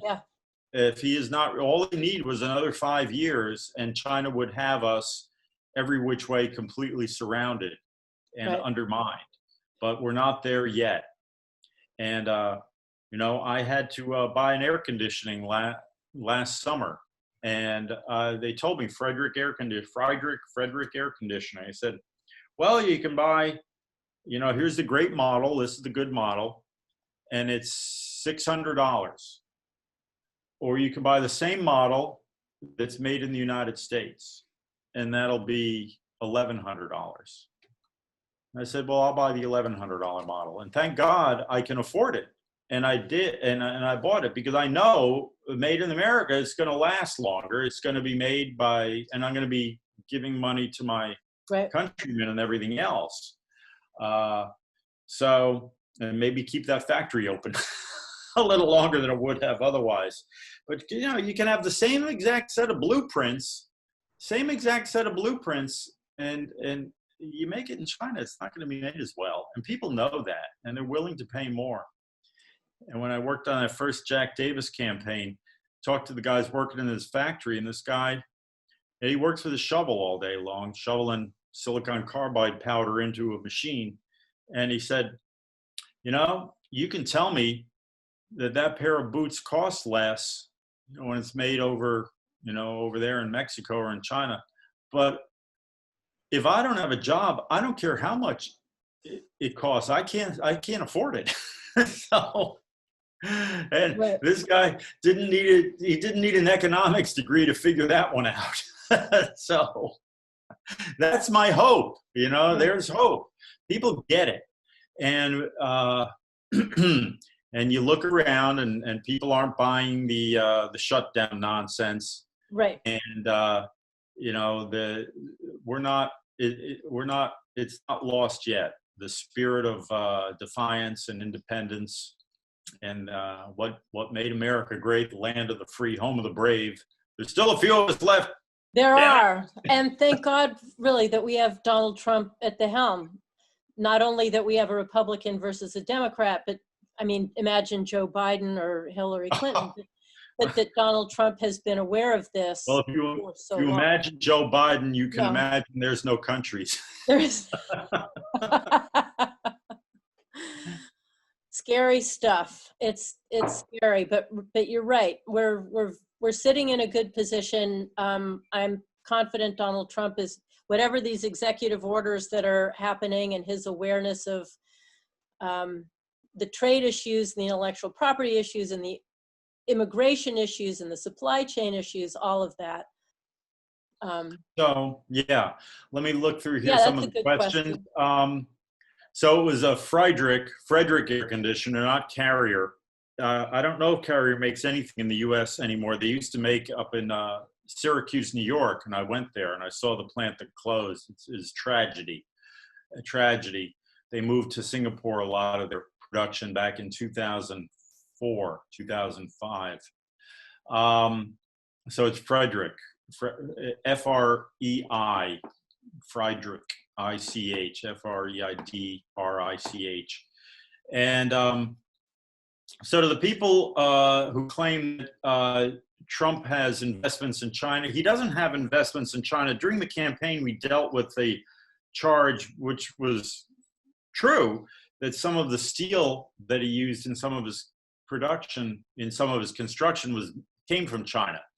And to that, I say, which is true, that look, I talked to Ross Perot about this once, and when he was still alive and had after his presidential run, and he was using, he was outsourcing or using some I don't know if it was computer power or something. He was using some overseas production, and he said, "Well, that's the law right now. If I had it within me, I would change the law. But right now, that's the law. That's my competitors are doing that, and I have to do that, or I'd go out of business." So when President Trump, when businessman Donald Trump used steel from China, well, he really didn't have much of a choice. He couldn't do anything about it, or he'd be non-competitive with the other people, building. So he took the low bid, and the low bid was steel made in China. Now he's trying to change the laws. Now about Ivanka having clothing manufactured, I'm not a fan of that. I'm really not a fan of that. And there's the problem that the Chinese did grant her some copyrights and copyright protection on her brands in China. And that is a classic Chinese influence buying strategy. And I would say be very careful with that. That would be my advice to Ivanka. I'd say get out of the business. They're trying to buy your loyalty here. They're trying to buy, influence your decision making. And it's not a game you want to play. That's so. That's what I would say about that. And talking points to progressives is, the first thing I'd say to a progressive is, look, you don't have to like Donald Trump. I'm not going to try to make you like Donald Trump. You can believe he's a douche. I'm not going to argue that with you. This is not about Donald Trump. This is about inequality in America.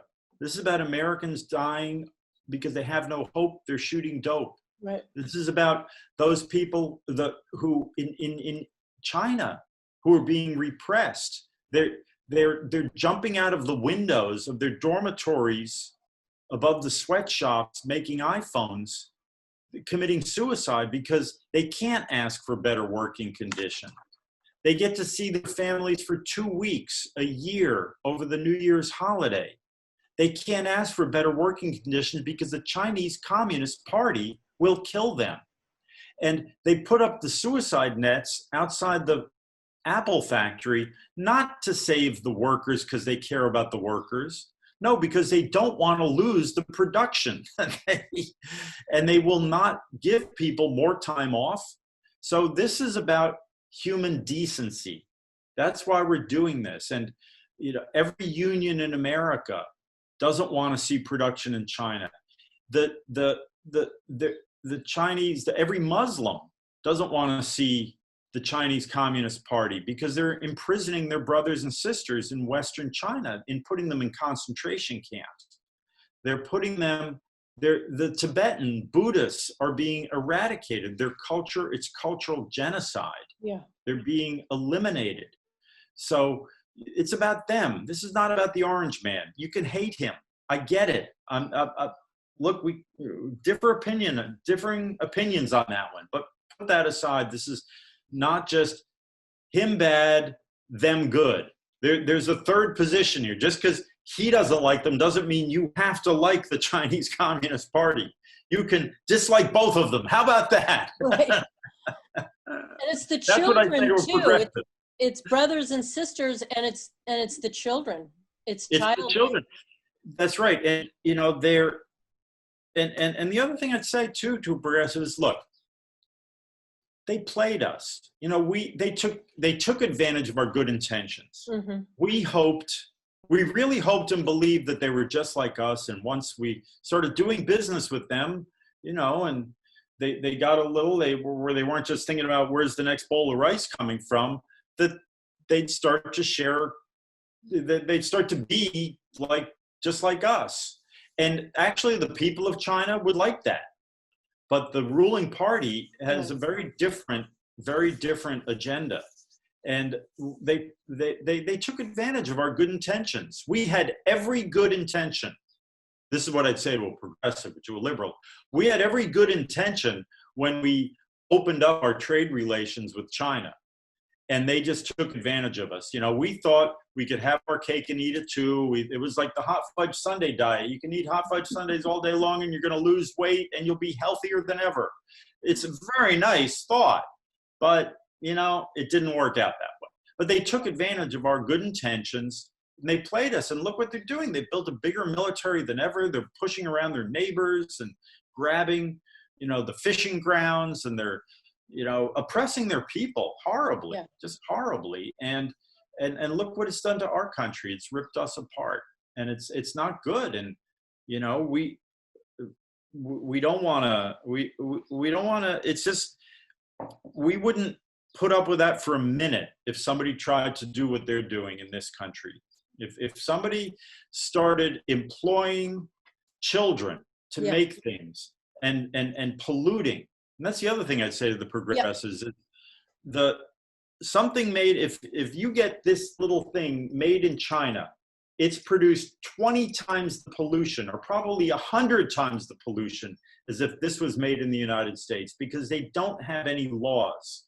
They're dumping it into the air, into the water. They're poisoning the water, poisoning the air, poisoning the soil to make this. And the person is some little child chained to a machine that's making this. We have no way of policing it, no way of making them live up to that. And we wouldn't put up with that in this country. And, I'd like very much for them to do it right. But until they do it right, we shouldn't be empowering them to do it wrong. And that's what I'd say. That's great. Yeah. And if we cut off their money, this is not going to be war. We don't have to go to war with them. If we cut off their money, we cut off the supply of money. I say cut off the blood supply to the tumor. The Chinese Communist Party is a tumor. And if we cut off the blood supply to the tumor, we can starve the tumor. And money is the blood supply. Whether it's Wall Street sending them money, whether it's the corporations like Apple and whatnot that are building stuff in China that's sending them money, whether it's our our own purchases, right? That when we buy those things, that's what's doing it. And the companies aren't going to change their tune until we make these tariffs permanent, ratchet them up, and people stop buying stuff. If they look at the label and it says made in China and they say, thanks, no, I'd rather buy something made in America. And if I can't find one made in America, I'll even buy one made in Vietnam or India or Mexico. The top 10. What's that? Do you think that'll weaken the Communist Party sufficiently for China to have a regime change in some way? Not if they're starved of money, yes, they live on money. That's why they're fighting so desperately to deflect blame of the pandemic, because this has just been a propaganda disaster. Look, the pandemic's been a biological Chernobyl, and it's turned into a PR Chernobyl, and it's destroyed their legitimacy. And as companies move out of there, it starves them of money. So they're fighting for their very survival. I mean, the stakes could not be higher. They're trying to make a gambit to take over the world and to use this chaos to move in the reordering of the global order and move up. But they know that if they don't do that, they're out. It's not like they get to stay where they were. If they don't move up, they're going to move out, because if the companies move out of China, it will starve them of the resources they need to do the Belt and Road Initiative, to build schoolhouses in Africa. Today, they made an announcement they're going to spend $2 billion building hospitals in Africa. And you can bet that the Chinese Communist Party's flag is going to be on the side of each one of those schoolhouses and hospitals. They already are.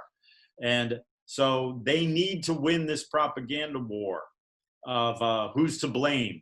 The media, American media, is playing into the hands. It's Trump's to blame, not China. They're buying, they're swallowing, they've swallowed the Chinese propaganda, and they're playing right into their hands. But the CCP absolutely needs to win this, otherwise they will be extinct. If the companies move out of China.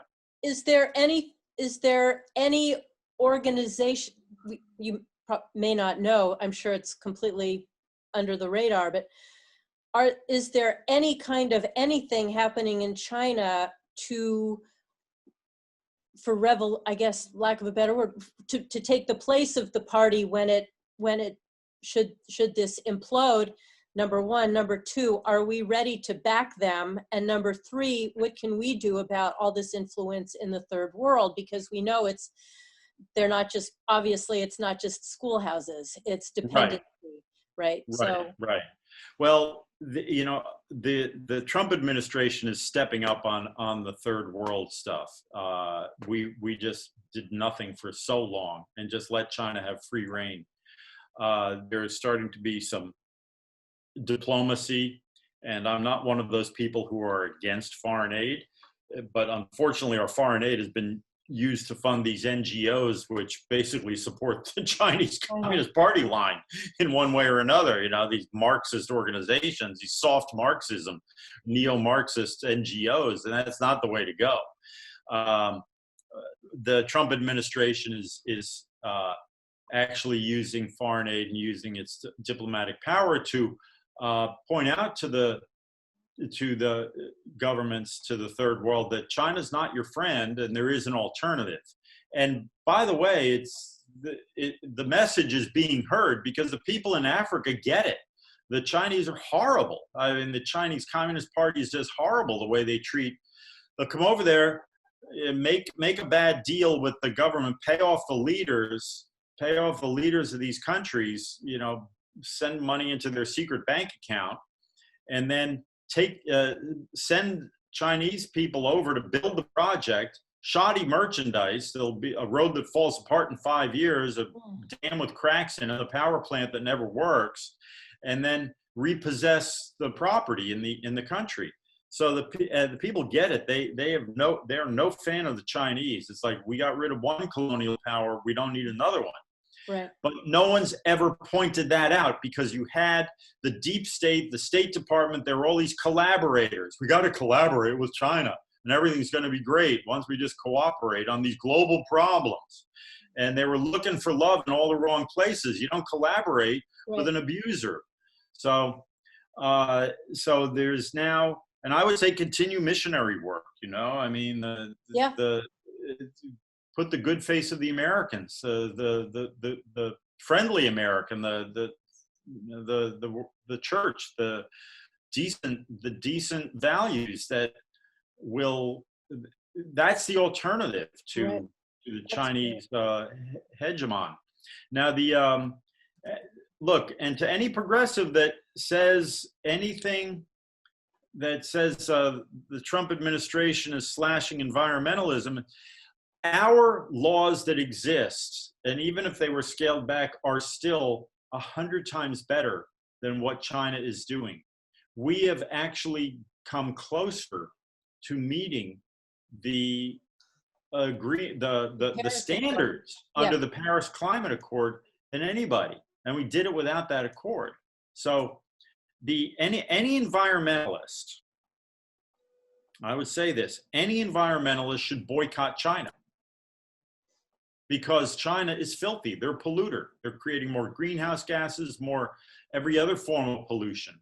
So if you're an environmentalist, it's China that is clear cutting the forests in the tropical rainforest, turning them into wood chips to make fiberboard furniture that falls apart, right? And shipping it to America.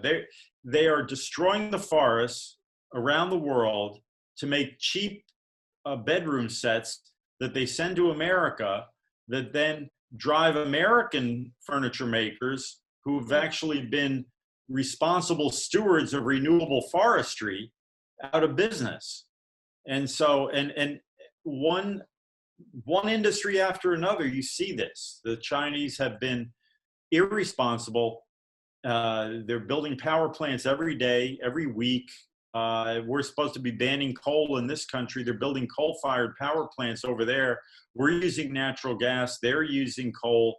It's filthy. If you were to put it, and there's talk about this, I'm not saying I support this, but there's talk about a carbon tariff where you would, just the way we equalize the costs of other things, if you were to equalize the carbon emissions created in the production of a given product, there would be a huge tariff placed on Chinese goods because they're using so much more carbon.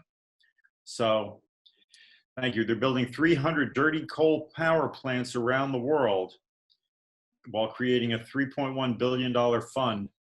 Yeah, for clean energy and climate change. Yeah, and that's, again, the way they're using propaganda.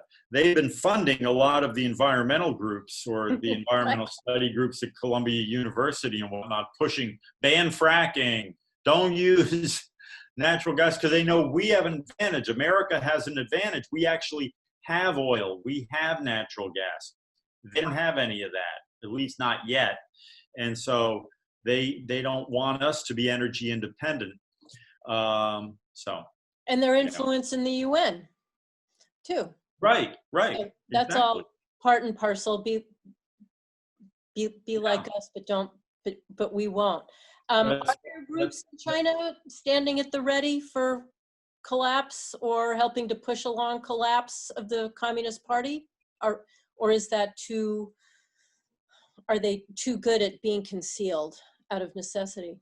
I am not, I know that there are dissident elements within China. There's, I don't claim to be an expert on that. There's so many different, there's actually factions within the Chinese Communist Party. I mean, are there? You gotta okay. think this way. Yeah. Just like there's factions within the Republican Party. Sure. You know? Just like not every Republican supports Donald Trump. Indeed. But when we're seeing what China will do to their doctors. Yeah.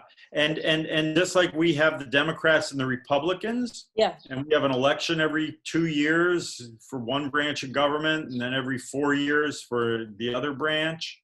Well, in China, they don't have elections, which means every day is election day. which means there's a constant jockeying for position. And how do we get rid of this guy? We can't get rid of him in the election in 4 years. Right. So it's going on all the time. And you're president for life, but your life could end tomorrow. Right. Right. Didn't they? Because there's no incentive to wait for the next election, because there ain't none. Right. They called off the term limits thing. Right? Didn't they say, Right. oh, just Usually, yeah. And that's the thing, is that there's a lot of animosity towards Xi Jinping, because it used to be collective leadership, and they'd all sit down at the Politburo and try to figure out, how do we all agree on this, and we're going to work together on it. And Xi Jinping brought more of the power into his own hands, which is always a dangerous gambit, because on so many different levels, just on the big picture is, okay, if all the power is in your hands, nobody's going to want to disagree with you. And you're not going to get dissenting views, and you might not be getting information that you should get. So, like, let's say some new infection breaks out in some corner of the country. Is somebody going to want to tell you that? Or they're afraid that they may fall into your disfavor by telling you that, so they'll cover it up instead of telling you? Or I don't know. I mean, so you just don't know. And everybody, we've met the 5-year plan. We've always met the goals, right there. Right. Well, and again, this isn't our first rodeo in seeing how totalitarian communist regimes work, having watched the Soviet Union. Right. Yeah. That's the purges and more purges and more purges. Exactly. And every time they purge, if they miss one, that person will be very disgruntled. And everybody they purge, their family will be very unhappy. And it's terror. Like a vendetta. The death of Stalin, I don't know if it's a new movie, but it seemed to have just reappeared. He dies, and it's a comedy. That was a hilarious movie. That movie, you're talking about the comedy. Yes. It's hilarious movie. It's absolutely hilarious. Yeah. So is that how do you see that echoed potentially in what goes on with China? Yeah, that happens in every totalitarian regime. That's the fallacy. That's the flaw of a dictatorship. Right. You've got all the courtiers. Nobody wants to deliver the bad news, and there's no transparency. There's no incentive. I mean, and you find that even in our own government, you can see hints of that, right? In the permanent government of the US or anywhere else. First of all, in the bureaucracy, there is absolutely no incentive to do anything, right? Because if you do something, you might do it wrong and get blamed for it. But if you do nothing, nobody's going to blame you for doing nothing unless it's like really obvious, like a pandemic. And it's like, well, why didn't you approve the test? Why didn't you? Well, nobody. And look at this thing with I love the example of the virology lab in Wuhan, right? And it came out that there was that we were sending them money, right? That the U.S. government, Fauci's organization, the NIAID, National Institute of Allergy and Infectious Diseases, was funding some of the research going on in that laboratory. But the point that I want to make is, a story came out in the Washington Post. Josh Rogan, who's a great writer, everybody should follow him. Josh Rogan, in the Washington Post, writes about China a lot. And he unearthed, somebody delivered to him, with Josh, he might have actually found them himself. But the cables, State Department cables, somebody from the State Department went and visited the lab. And they said, oh my God, this is an accident waiting to happen. They're not following the safety procedures. This is like not good news, folks. And so I try to imagine like the death of Stalin, how the bureaucratic mind dealt with that. And it's like, well, these were probably lower level State Department people, or somebody who's actually doing their job. They went and actually visited the laboratory, and they discovered, bad news here. Well, hold on a second. Who authorized this grant that's been going on to this laboratory for, I don't know, mhm. years and years and years. Well, we don't want to get sideways with that person because they're higher up on the food chain than we are. Right. But we don't want to get blamed, and we've got to say something because we did visit it. So let's file this cable, and then let's write the cable, and then we'll file it. So we did our job.